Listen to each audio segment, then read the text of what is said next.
The Frankly Speaking Roof Cam, brought to you by Boss Security in Horseheads. Contact them today for all your business and home security needs. Welcome back to Frankly Speaking here on WYDC TV Big Fox. I'm your host, Frank Acomb. We are broadcasting from the Hesselson studio, and in that studio this morning, running for Steuben County Legislature in District 12, which encompasses Erwin. Debbie Shannon, welcome to the show. Thank you. You were on before, but for unrelated issues. Yes. Let me do a full disclaimer. You are running in the district that encompasses Erwin, as I mentioned. I am an Erwin resident, and I'm also on the Erwin Town Council. So what we'll do is we will have your opponent, and all of these are going to be as close as possible to the same questions. Okay? Perfect. We want to make it as fair as possible. Thank you. All right. So tell us a little bit about your background for those who haven't had the opportunity to meet with you yet. Okay. I grew up in Corning, born and raised here. I went to East High School, and as I was telling you earlier, I grew up in a household where my dad was a conservative Republican and my mom was a liberal Democrat. And that we had, over the table, they had very spirited discussions, but it was always respectful. Mm-hmm. And that's what they taught me and my sister. Sure. And anybody who's out there who's married or has a sibling or a coworker or whatever, you're not going to agree on everything. Mm-hmm. That's human nature. Mm-hmm. How you come to the table is how it works. So we were taught that, and we were always taught be useful and be kind. Mm-hmm. Yeah. So growing up, my dad was the Grand Exalted Ruler of the Elks Club. Oh yeah. So we were voluntold to work every fish fry and Mother's Day banquets. Yes. and Tom and Jerry parties where we waited tables and we bussed and we washed dishes and we swept the floors. Mm-hmm. And that kind of work ethic was just instilled in us. And my grandfather and my dad, when the flood happened in 72, after we got on our waders and shoveled mud. Right. Weeks and weeks of mud. But that's what you do. Yeah. Yeah. So after high school, I went to CCC, got an associate's in math and science. Then I went to University of Buffalo, got my bachelor's in psychology. And then I moved to Miami. I was actually an actress for over 20 years. I worked in film and television. I have an Emmy nomination. Wow, hey. Yes, and while I was there, I actually was the president of a 501c3 that helped women that were in this one halfway house for battered women and get them on their feet. Oh, wow. So that was kind of cool. Then I moved to New York, and for the 10 years that I was living in Manhattan, I worked for a $4 billion hedge fund. So I'm familiar with the finance sector. I know, I wear a lot of hats. And as you know, because you did my book launch last year, I'm an author, and I have 4 books published and working on the 5th. Well, what brought you back to Erwin? My parents passed one after the other, and my sister and I got the house, and we're like, what do we do with the house? It was too emotional. We're going to let the dust settle, nobody's going to break into it. And then a month later, a cousin of mine visited me in the city, and he's like, can I make an observation? Like, why are you here? Like, you don't, you're basically doing a job that you're not really fulfilled at. You have this degree, you're a writer, this is what you want to do, quit your job, sell your apartment, and come home. Yeah. You have your house. It's for free. And I thought about it, and I'm like, I had this Oprah aha moment, like, why am I doing this? Yeah. I love this. I couldn't, as many people, I couldn't wait to leave. Yep, that's how it works. And then, like a lot of people, like Salmon, coming back, it was the best decision I could have made. And my sister did the same. She was working outside of D.C. for a government contractor, and moved back, and we now are living together. Isn't that great? Yeah. Well, why did you decide to run for Steuben County Legislature, again, District 12? Well, as we discussed earlier, I found myself kind of frustrated with the whole us versus them and the divisiveness and especially at this level, at the local level, it's about us. And I didn't know what I wanted to do, but a friend of mine said, she texted me afterwards, I think you should run for a county legislature. And I'm like, well, sell me. Tell me why I'm not. What do I bring to the table? And we had this discussion. She said, everything that you just said is why you should run. And I've always, again, as we discussed, have always wanted to make a difference in wherever I am, the neighborhood that I'm in. And I just feel as though I can make a difference. I have a lot of passions, but I also want to learn. And I think that I could do a really good job. When you talk about kind of your platform, right? Yeah. I got to ask that. When you look at what you may be facing if you are lucky enough to win the legislature position, what are your goals and platforms? The first goal, probably the better part of a year, is to listen and to learn. Because I do have passions. Homelessness is one. Mental health issues is one. I know I've been endorsed by the SEIOU. Okay. So the healthcare union, I'm very pro-union and pro-veteran. I think that we need to protect our farmlands. That's important for me. And because I think the farmers are aging out. And I think it's really important for kids to know where their food comes from. Absolutely. And to actually get excited about that sector. So, but again, I have these passions, and if I'm lucky enough to get the position and to get on a committee, I'll go in like full steam. Homelessness is another. I know the Bridge of Hope took the old Landos and vacant property, and now they have housing. They're expanding, I understand. They're expanding. Yeah. I Someone know told that me there's a proposal for an apartment complex in Erwin near Oreen and But I don't think that's Drive. through them. Yeah. No, it's a proposal. It's not up and running or yeah. anything. But I think that there are certain things that there's a prevention coalition that's trying to educate kids to not get them to take drugs. So there are things that I'm really passionate about. But my first and foremost, I think. Well, you've got sound effects, and here I would normally stop the interview, but No, it's leaves okay. are so annoying on Market Street that if he's willing to clean up those trees with the little leaves. If he's willing to clean up the leaves, I'm not going to stop it. Yeah, no. We're good with that. That's the fun of being on TV, right?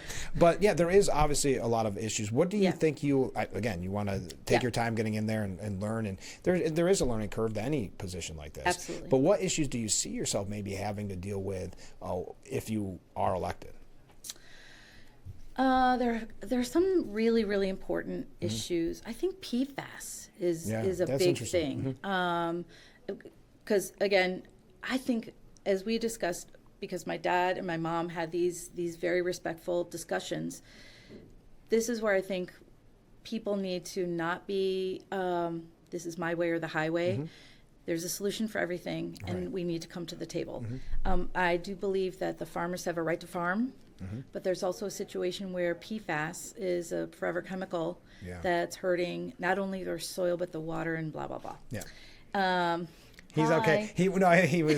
He apologized in his own way for doing that right there. It's okay. Yeah. But I think that that's really an important issue that can be that all parties involved could come to the table and maybe come to a solution. Well, and that's interesting because Mike Valino, who won his primary, because he had been talking about sludge, and that was a major issue, the same concept.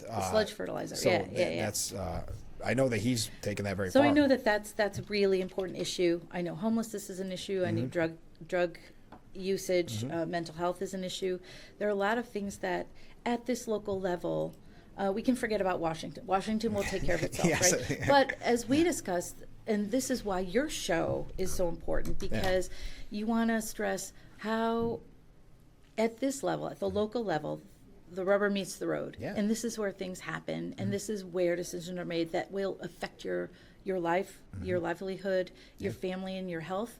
So it directly affect you. I know I say it on the program a lot, but really a vote being made on a Tuesday night town board meeting can affect you the next week. The next day. Next day.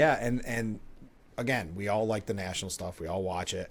But at the end of the day, is it going to affect you? Maybe sometimes it's years off. Right now, all of a sudden that big business is in your backyard, and you said, what happened? That's why people have got to pay attention. That's why they've got to know who they vote for. And we make that a very important part of this program, we hope. And so that's why right now I'll do a PSA. If you're running, contact me. We'd love to have you on to spread the word. So I guess the biggest, and this kind of ties in a little bit with what you said about farming.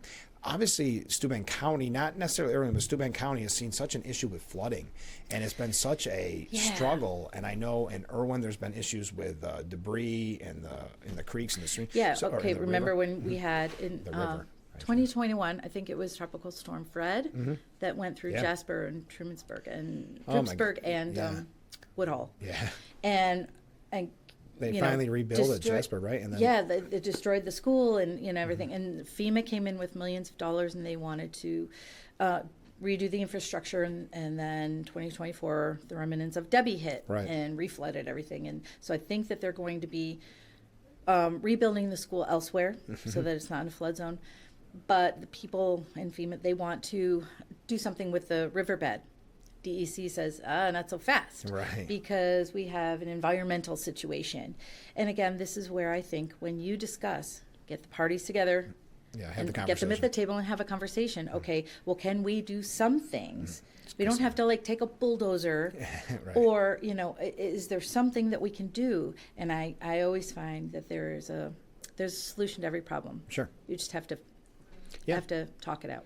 And the other major issue, and we talk about it on the program quite a bit, is with Sheriff Adler.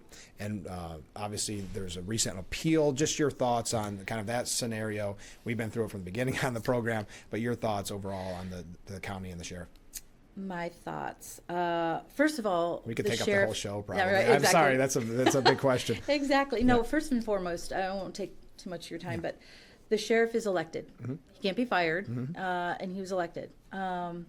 And from what I gather, because I'm not on legislative body yet, but from what I have read and heard, there's some personality issues.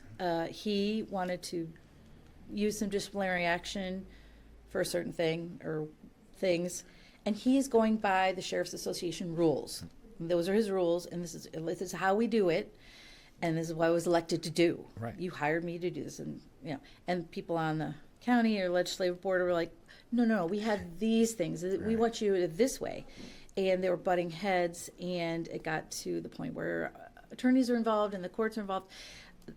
The sheriff is doing what he needs to do. Right. I support that. Yeah. So, and I think that now that it's an appeal, the judge sided with the sheriff as well. He should, I think. Yep.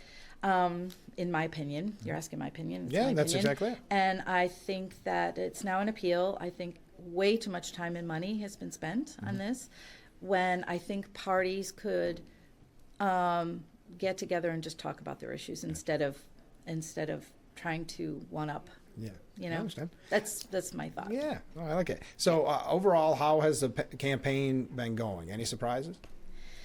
I've had people, and it depends on who you talk to. Right. There's some people that are literally terrified, and I think that's the bleed down from the national level. Sure. But of course, they're like, I'm going to lose my health care, or is our hospital going to close, or I'm worried because I'm a farmer, and are my worker's going to whatever, who's going to pick the grapes.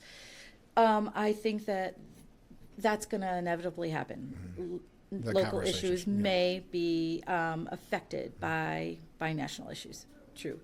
But I think I've just been knocking on doors. I sent out a postcard. As you know, you got my postcard. I sent out an initial, hi, this is who I am. This is what I want to do. And been knocking on doors. I'll soon put up yard signs. I'm going to have a couple of meet and greets that my campaign manager is organizing now. And then I'll send out a final broad strokes to everyone. Yeah. Republicans, Independents, Democrats, doesn't matter, because I think at this level, I'm so passionate about it not being us versus them. Sure. And just because you may vote differently or think of a solution differently does not make you an enemy. We're not enemies, we're neighbors. Have you found voters, I know you mentioned the national stuff, that's inevitable. People talk about that, no matter, even when I get petitions signed. What are they saying at a local level? Has there been anything specific that's maybe got your attention? PFAS. Yeah. Okay. That's a big one. Okay. That's a big one. The sheriff, they're anxious, I guess, because they don't know. They see on the news about ICE, and so they're thinking, is this going to happen? Is this going to be Chicago? Is this going to be Portland, or whatever? I may think they don't know, and it's maybe fear of the unknown. So those are some of the issues that I've. The two main issues that I've heard. Gotcha. Yeah. Now, how can people, we have your website on the bottom of the screen, how can people help, find out more, volunteer, those type of things? Just go to your website? Go to my website, Debbie Shannon for Erwin.com, Debbie Shannon, FOR, Erwin.com. And I also have a section where you can contact me at Debbie Shannon for Erwin at Gmail. Okay. And I my main thing is I want to listen. I have these passions. I am a strong supporter of the Constitution. I honor veterans and the unions, and I just hold them in such high regard. And I just think that we can do it if we just work together. How much stronger we can be, and how much can be done if we just work together. And so I have an area in my website that you can contact me to. All right, here's the $1 million question, and no one has an answer for it. Oh. How do you get out the vote? How do we get people out to vote? That's a great question. Say you didn't expect that one. I think this could be a situation where there's passion here on both sides, and I welcome that. Good. Okay, now the $1 billion question. What do you say to voters before they head to the voting booth on November 4th? Vote for me. There you go. Perfect way to end it. All right, thanks for being on the show. We'll talk again soon before Election Day, okay? Thank you so much, Frank. Of course. We'll be right back with Frankly Speaking. Stay with us.